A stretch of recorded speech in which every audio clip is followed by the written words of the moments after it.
Hello, everybody. Welcome to another episode of Real Women, Real Talk. Hey, because we are real women. And Real Women Talk. Yep. Yes. Hi, sister. Hi, sister. How are you today? I'm doing good. How you doing? I'm good. Today is a good day. I'm not complaining today. Or I might once we get into the segment. I don't know. Right. We'll see. Right now. No complaining. You good. Okay. Right. Yeah. So we are on episode 3 of Wow. our new podcast, and we are so excited. We've had some good conversations, so make sure you go and check out the first 2 episodes. The first episode we talked about, can women really get along? The second episode we talked about the comparison trap, and some of Honey. us compare ourselves. So y'all go back and watch that and see what we talked about, and leave us a comment, and make sure you share and subscribe and all that good stuff to our podcast so that we can get more people in on this. So Absolutely. we're just gonna jump right in. I feel like y'all should already know our segment, so we're just gonna jump right in to our We segment. ready. Mm-hmm. So the segment 1 that we're gonna do is real talk. And so, Mm. sister, real talk, how has your week been so far? Wow. Real talk. Real talk. Your sister tired. I was tired. I was tired. I'm gonna just be honest about how I'm feeling. I'm a little. I wouldn't even say overwhelmed at this point, because what I do is I plan my weeks out. I took time on Sunday to plan my week out, but my week is always full. And so now, because I homeschool our son, and he has classes that he goes to during the week, and I work both remote and in the office, depending upon the day of the week.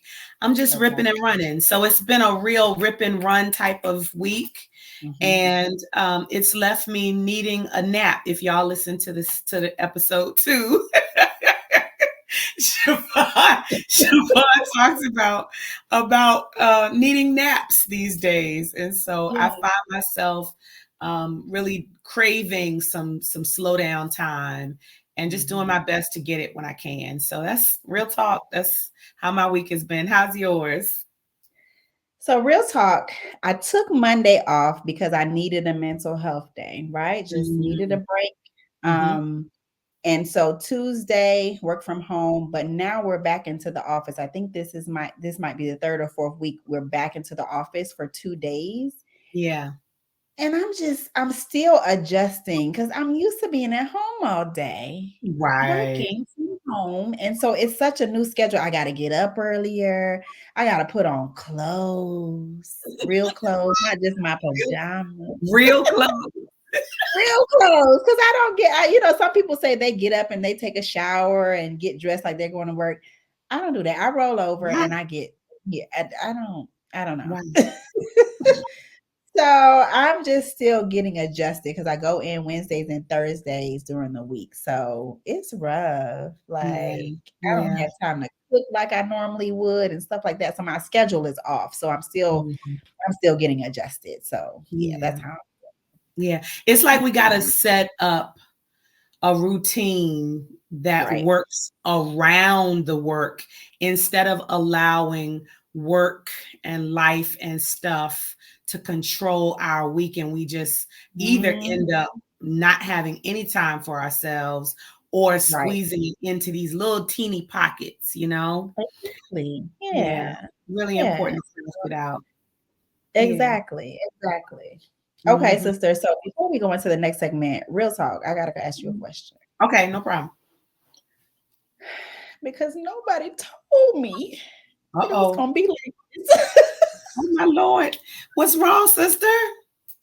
Real talk. Did anybody forewarn you that there would be gray hairs growing in places other than your head?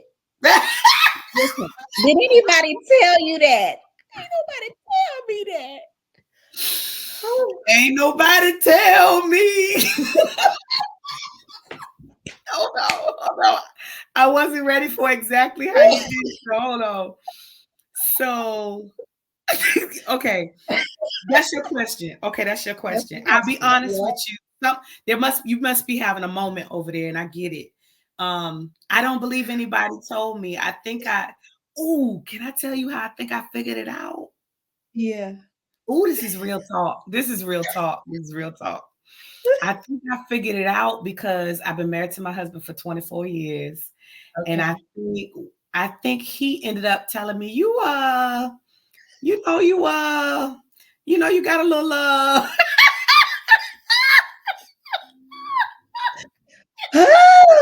was like, excuse me. Excuse me. Let me find out. I'm gonna go have to find some dye for I'm You sorry. know, What's happening over there, sister? You sounded troubled. listen, when I first discovered that it Mhm, grows in those places, and not just those places, mhm, on my mhm. stomach, Mm. why do I have that color hair, gray hair on my stomach? Why do I have it coming out of my chin? Girl, I girl. don't I don't understand. I don't Nobody warned me. When understand. I first saw it in the secret place, Mhm. I was like, does that mean I had a lot of mileage on it? Like, I don't understand. Does it do that when it's a lot going on? When I've been there and done that and got the t-shirt? I don't understand. Oh, Yeah. is it down there like we've been through a whole lot together? All my life I had to fight. Like, what is going on? Why ain't nobody tell me that that happened? I was No, not but ready. I'm so glad you bringing this up though, because these right here, Mhm. these right here, Yeah. no. For those who are just listening, I'm on my chin hairs. I just cannot. Yeah. It deals with, episode 2, we talked about age, and we must be feeling these 40s. I think we feel I in the think 40s. so. I Yeah. think so. Like, I am Yeah. in that middle place between 40 and 50. I'm 45, Mhm. inching to 46 in February, so I'm over the hump now. Yeah. So it's just things that's happening that people didn't tell me were gonna happen. I Yeah. don't understand. Somebody needs to hold a class to Right. just share all of the things that are going to happen. Like, I didn't know that gray hairs, even in the place you would expect them, they're going to be unruly, and they just going to Right. stick and go wherever they want to go. That you can lay your hair this way and they're going to go the opposite direction. Like, it's just Right. disrespectful. It's disrespectful. It I don't, is. It's just yeah.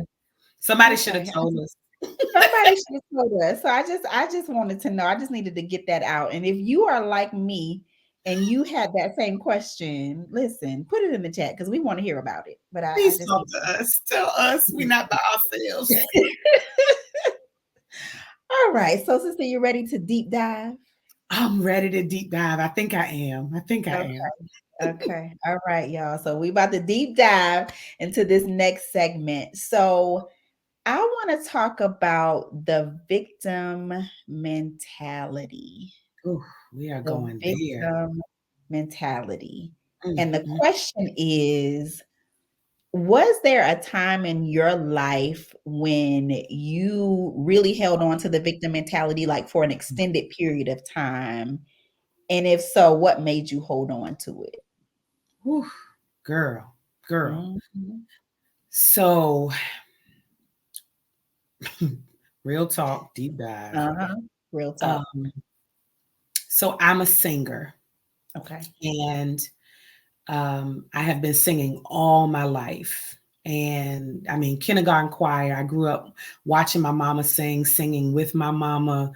And so music is what I know. And I thought I was going to be the next Whitney Houston and Janet Jackson embodied, because I kind of wanted to be fly at my age and then still just sing, right? Control.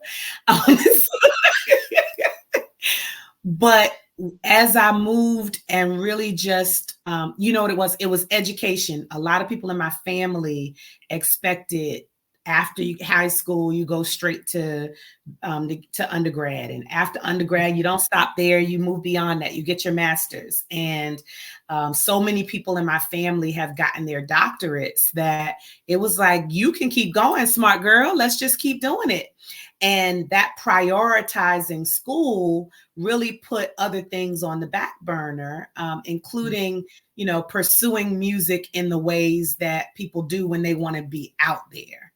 And so for a while, for a minute, I resented the fact that of what I chose and what I felt like my family kind of put the pressure on me to do, and just kind of wallowed in that for a little while, like, woe is me.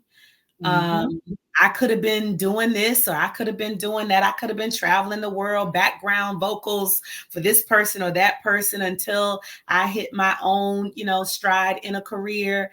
And what it left me doing was sulking, like in my alone time, because I had to put on a face and go to my 9 to 5 and be in the circles in which I was in. And it's not that I haven't done anything or haven't accomplished anything. I would still go out and do those things, but I would sit by myself and within myself and sulk.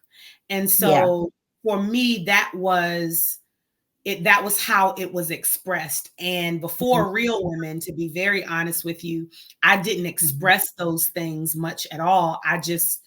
They lived inside of me. And I even for a time had really bad adult acne because I was keeping things inside. So that victim mentality for me, over years, a span of years, internalizing it and not expressing it outwardly, not getting it out of me, led to physical ramifications for me. But I held on to it because I didn't feel safe sharing it. I felt like I was going to be judged. And pride, ego kept me from sharing it too. No, I really am okay. I'm okay with the life choices I made, all of that. But yeah, that's one version of victim mentality for me. Does that make sense? Yeah, it makes so much sense. And what I got from that is the wallowing, like you said, just the experience that you had and then you wallowed in it. And that's really, for me, what my victim mentality looked like too. Just mine was growing up without my dad in my life. Wow. So for me, I created this story that because I didn't have my dad in my life, that's why my relationships have failed. That's why I don't know how to pick good men. That's why I didn't feel confident and like I was beautiful. That's why I had low self-esteem. Like I blamed everything on my father for a long time. And so I held on to the victim mentality because I blamed him. I said that he was responsible for my choices. And I go, I mean, when I think about it now, it's like, girl, how? But I blamed him for the choices that I was making because I told myself that if he was there, then I wouldn't be dealing with all of the things that I was dealing with, my relationship with myself and other people, namely men. So I held on to that for a while. And I felt, entitled to feel that way, and so I held on to that. Like, no, and then that led to, our relationship and just some issues that we had in our relationship, and we're good now. But when I think about it now, it's just like I was holding on to it. I was blaming him, and I felt righteous about holding on to it. Like I felt like I deserved to play the victim because of what I had gone through. Yeah. But then I realized that wasn't serving me, so Yeah. yeah. I want to ask something about that, because I think it's so important for us to kind of dig into what's going on with that in order to come up out of it. And I guess I'm wondering, to what degree do we hold folks accountable for the piece that they played in our lives without staying in and dwelling in and wallowing in some victim mentality that keeps us from moving forward. Like I Mhm. wouldn't, it would make sense to me that you would attribute some of Mhm. your men stuff on your Mhm. father. So Yeah. how did you just completely abdicate him of responsibility, or how did you balance it? So I think for me, and this definitely happened going to therapy and really taking what's mine and leaving what's his, you know. And so Yeah. for me, it's like him not being there is a part of my story and it shapes, you know, who I am as a person. So Mhm. I can't deny those facts that what happened. There was some abandonment, but what I do with that is my responsibility. So Mm, it's separating what he did, how it impacted me, and then what I choose to do with it moving forward.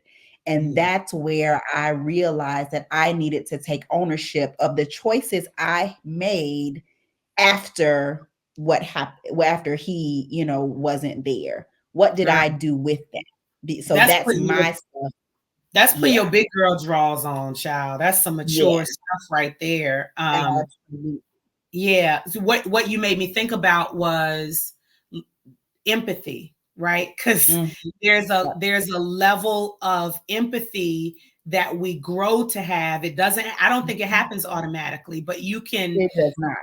you can Mm-mm. process, you can journal, you can, get and receive counseling, talk through it, reflect on it enough to get to the point where you Mhm. can realize something had to have been going on with him to Yeah. cause him not to be there, Yeah. which, you know, it doesn't villainize him as much. It puts him, Right. like you said, leaving with what's his, and then allowing me to move forward. I think about Mhm. that with education was the thing for that era of my Mhm. family members that were pushing it. I mean, in this era right now, my child has a million other options other than college, Right. and Mhm. I have to make sure I'm making that available to him, even though school has been important to me. Um, Mhm. so leaving, situating what they shared and Yeah. how they steered me in their Mhm. era, their mindset, it helps me not abdicate them from not, sharing with me and pressuring me and all that kind of stuff, but it at least Yeah. allows me to situate them in that place and say, okay, I still chose to move forward in this, and it hasn't been all bad, if I'm honest, if I'm Right. really Right. honest. And that's the thing about victim mentality. I think we end up focused so much on what's wrong as a result of what happened Yeah. that we don't flip the script or look around, the periphery to figure out what is going on that's okay in my life. Mhm. That it doesn't take away from the hurt, it doesn't take away from the pain of whatever we've been going through, but Mhm. what we focus on is literally what has our attention. So Absolutely. what do we choose And to you focus? right. And you know, and you said something that resonated with me because at my age of 45, I'm just now getting to the point of releasing my father. So that's a Mm, long time of holding on to the victim. So, like you said, it is a journey and it's not an overnight process. And it's like, you know, I wrote a letter to him and expressed myself, and we've gone through like ups and down, ebbs and flows in our relationship. But I mhm, feel like now I'm in a space where I have truly let it go. And it was because of what you just said. When I looked at my life and I said, I am doing really well. I just bought a mhm, house. I'm in a beautiful relationship. I feel at peace within myself. mhm. What am I really holding on to now? Like So good. what do I need him to do? What do I need from him? And I couldn't think of anything. Mm, mm, And mm, so it's like my logical self was like, okay, so we gotta release it. We gotta let it go. There is nothing that you need. There is nothing else to hold on to. You're good. You're safe. You have mm. created a safe space for yourself. you're not at harm. You don't need him to be your father. Oh, that's You so don't good. need him to be what you needed when you were little, you know? And so just let it go and Mm, relate to him as a human being and just allow it to be what it is, you know? And so that's yeah. what really helped me to let it go. That Yeah. is so good. That resonates with me so deeply that Mhm. you pay. Yeah. You pay Yeah. more than the other person pays. So it's, how does this victim mentality serve you? Is it serving Yeah, you? Is it serving you? And if it's not, exactly. let it go. That's so good. It Mm, Yeah, yeah, and I had so much peace, so I can't say what it was, that happened, that it was just like I had this aha moment, but it was just like, it's time. It is yeah. time. Yeah. Yeah. You just made me think about, related to the example that I gave. I've Mhm, realized a couple of things. I think I said it in one of our previous episodes.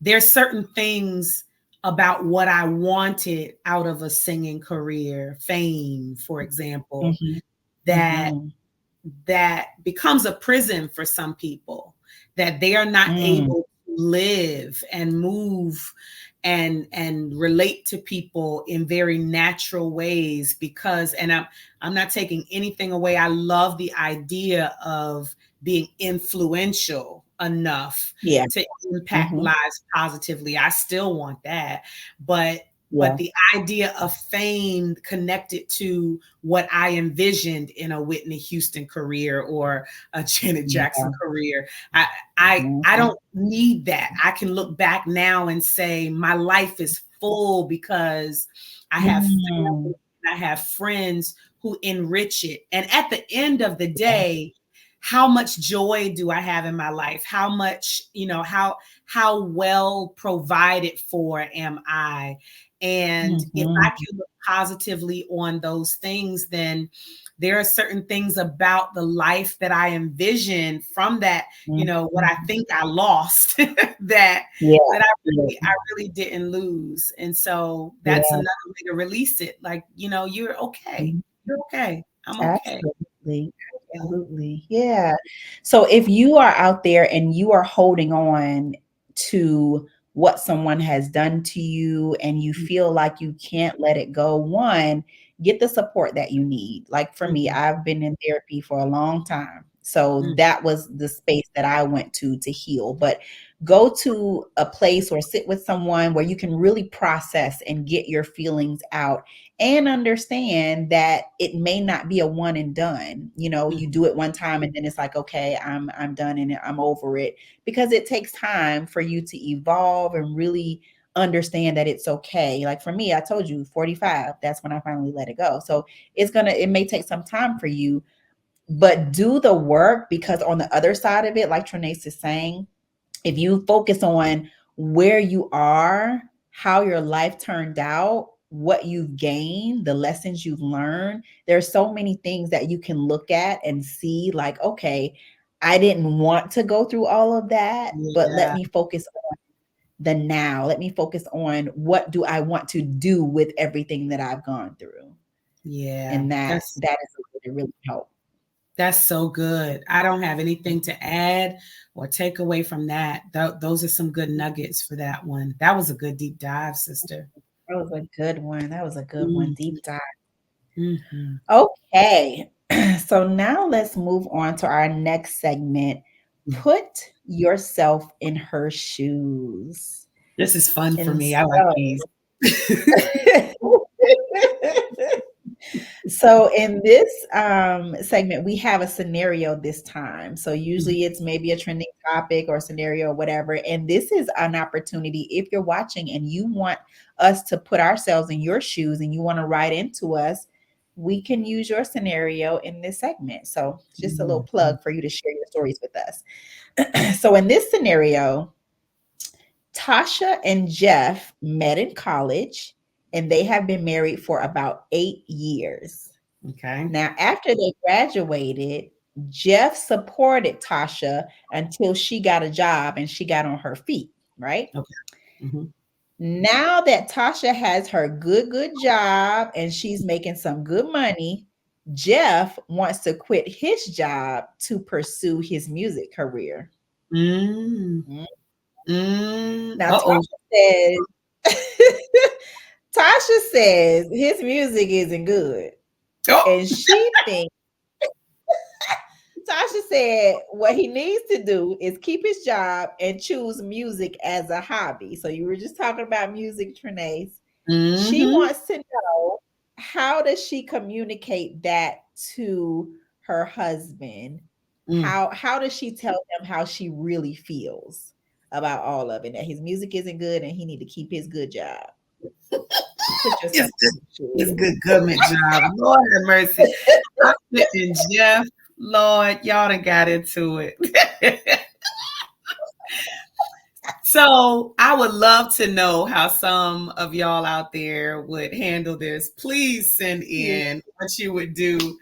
I guess in thinking, poor Tasha, if I put myself in her shoes, Uh-huh. um, I guess, we've come to this place because he has supported me. Yep. And now I'm stable and he wants to pursue his dreams. Yeah. The word that comes to mind is compromise. How can Okay. we come to some level of agreement that maybe it's a time frame?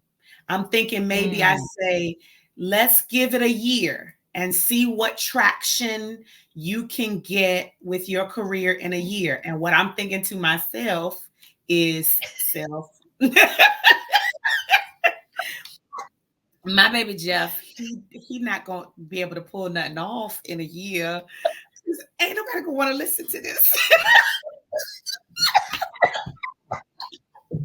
So because he held me down for so many years, I gotta at least let him try. That's what I'm thinking. And we just talked in a previous episode, I think we just talked about giving people an opportunity to pursue.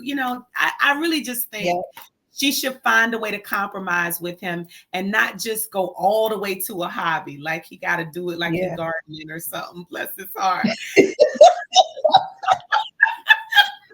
Well, she said, do that on the side, Jeff, because this ain't your gift. This Right, right. No, and seriously though, but I want to hear what yours is, but I wouldn't want my spouse to tell me I'm trash, like my music is Yeah. trash. Like I just you can Yeah. keep that part to yourself and just help steer me in a safer direction. Like let me know Yeah. maybe this is not for the radio, maybe this is for the family functions, maybe I don't know. Yeah. Yeah. but that's my take. What do you think? What should Tasha All do? right. All right. I'm Tasha, right? I'm putting myself in Mm-hmm. her shoes. Mm-hmm. I have been in this situation, sort of. Oh In my Lord. situation, he didn't want to walk away from it. He actually lost his job, and so he chose to pursue. So similar to what you said, I don't ever want to get in the way of doing what someone wants to do. Like I don't want Mm-hmm. to get in the way of him wanting to pursue his music career. Mm-hmm. And And I want to be able to do the things that we've been doing. I want to travel. I want to be able to afford the nice, comfortable life that we have been living. So I would need us to sit down and develop a plan. Like, what mm-hmm. is this going to look like? How much sacrifice is going to be involved in this? Mm-hmm. Because you're not just in this by yourself. So I need Right. to know, we need to come up with some type of plan, and like you said, maybe have a time frame on it. I love that idea, so where he feels like, okay, this is my shot, this is my opportunity, I'll Mm-hmm. support you. And if I think it's not good, just I hope he doesn't ask me, because my face does not it does not always, I don't have a poker face. What I feel is how my face looks. And so yeah, so I'll try to be as supportive as I can, but if he asks for my honest opinion, I'll Sure. have to figure out a nice tactful way to tell him, maybe Yeah. you should get some more vocals on it, or maybe you should, tweak the sound or something to Mm. give some constructive criticism, without You just just made shooting me down his dream. you made me think of two things based on that. So, um, I think it's important to say it's not for me. Oh, That's not the music that I like. Maybe you should right. do some level of a listening group or a focus group or put it out there to see where your target audience is. Like I feel like because Jeff helped, I'm putting myself in her shoes, because Jeff Uh-huh. helped me and held me down while I was in school and everything. I think I feel obliged to find a way to support him Right. in his Yes. dream, and maybe like you said, help him figure out that maybe some things need to be tweaked or changed Yeah. completely or whatever, just figure. And maybe it's not for me. Like that's not Mhm. my type of music that I like, but maybe you need to figure out who's into that, who I that might love be that. for. Yeah, yeah. Yeah, yeah.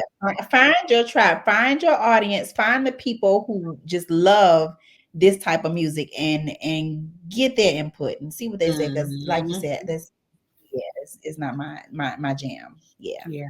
Bless his heart. Mhm. Keep pursuing it Bless his late in heart. life. But you know what? With stuff like that, I think it will become a regret and a resentment for him. Yeah. And Yes. which is more important to you, is the and you could honestly have an answer, a different answer for this than what someone would expect you to have. But my question is, which one is more important to you, the longevity of the relationship or the quality of your life currently, right? Because Right. I've had family members in my life where once once they got to a certain point and they had kids, or Mhm. they had a mortgage, or they were married, things change. You got to consider somebody else now. Maybe you can Right. come up with some plan that everybody doesn't mind sacrificing, but it is Right. more you have to consider once you're married or It once you is. got kids. And so now, Yeah. later in life, however old he was, is 8 years later, and Mhm. he's pursuing something. I wouldn't want, if I plan on staying with this man, I wouldn't want him to resent me because Right. he never got to. We just finished talking about that, right? I wouldn't want him Right. to resent me because he didn't get to pursue what he wanted to do. So give him some time, I think, Tasha. That's, if I was Exactly. in your shoes, give him a minute. Exactly. And if he's the type of person where you see him light up when Mm, he's making music, that is also a reason to encourage him and just figure it mhm, out, work together as a partnership to figure it out. Because mhm. I love to see my partner happy, Yep. like if he is in his zone and his mood is different, like I would encourage more of that. It's just the how. How are we going to do this and make it make sense for both of us. Yeah. Yeah. Mhm. And it really just might not be good to you. Somebody might like it, so much sales Exactly. these days. Like you'd be surprised We'll be surprised, right? what works. All right, y'all. Mhm. So that's put yourself in her shoes. So, like we said, if you have a scenario or something that you want our perspective on to put ourselves in your shoes, just write to us. We would love to hear from you. All right, Mhm. sister. So we are in the last segment of our show, the spiritual nugget. And this is where we just leave something with you to stew on, something that you can take in and apply to your life. And my sister, what do you have for us today? Ooh, well, I'm learning to utilize what comes out of our Mm. episode and just Okay. kind of draw from that. And the word keeps coming up for me: empathy. And Mm. so many of us are dwelling on pain or hurt.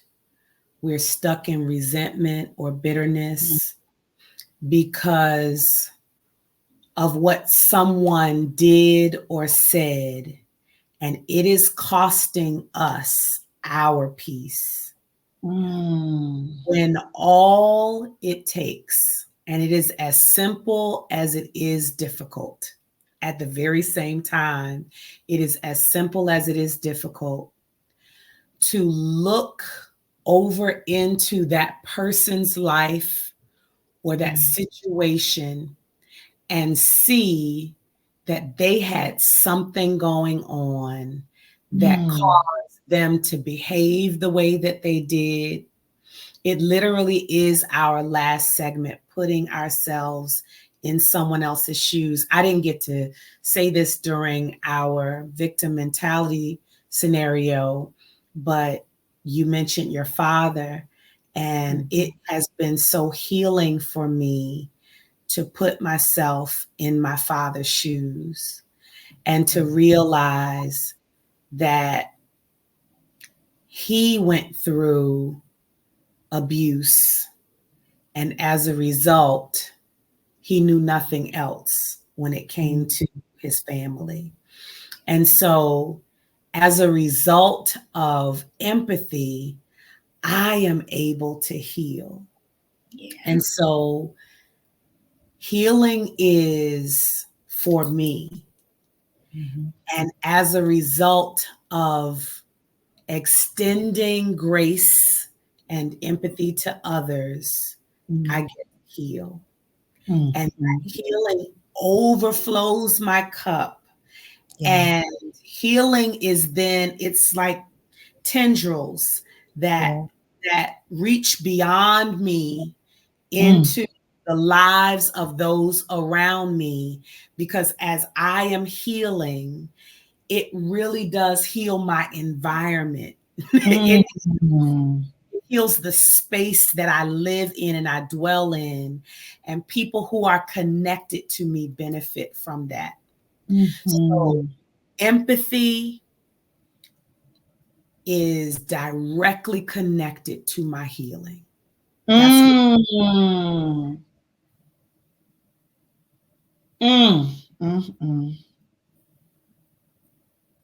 I just needed to let that breathe. yeah, yeah, yeah. Empathy is directly connected to my healing. Mm-hmm. Mm, mm, mm. Mm-hmm. Selah. Mm. Ella, this was a big girl segment. Good Yes, grief. it was. This whole episode was big girl draws. Yeah, because it takes some of that to put this on, but it's so good when So we good. do. It's so Yeah, healthy, it's peaceful, it's so necessary. Yeah. so necessary. Mhm. This has been good, sister. This has been good. Mm, I Mm, feel this. I Yeah. know, right? I'm like, I hope you got something out of this because I feel it. I really do. That last bar, oh, Mm, empathy is connected to my healing. mm-hmm. That's real talk right there, sister. Yeah. Real Mm. talk. Real talk. Yeah. Yeah, please let us Yeah. know what you're thinking and feeling as a Yeah. result of being with us in these episodes. We really are doing our best to extend to you sort of a sneak peek in what we experience in our Real Women Sister circles. And we want you to experience it. So here, as well as checking us out at realwomenrock.org to see how you can become a part of what we're doing. Yeah. Yeah. And make sure you like and subscribe to our YouTube page. Follow us on social media on our Instagram page, Real Women Rock 2. Mm. And follow us on Facebook as well. And tell all your friends about us. We are here. We are here. We're not going anywhere. Because we are real women. And real women talk. Yes. Bye, Love you. y'all. Love See you. y'all later.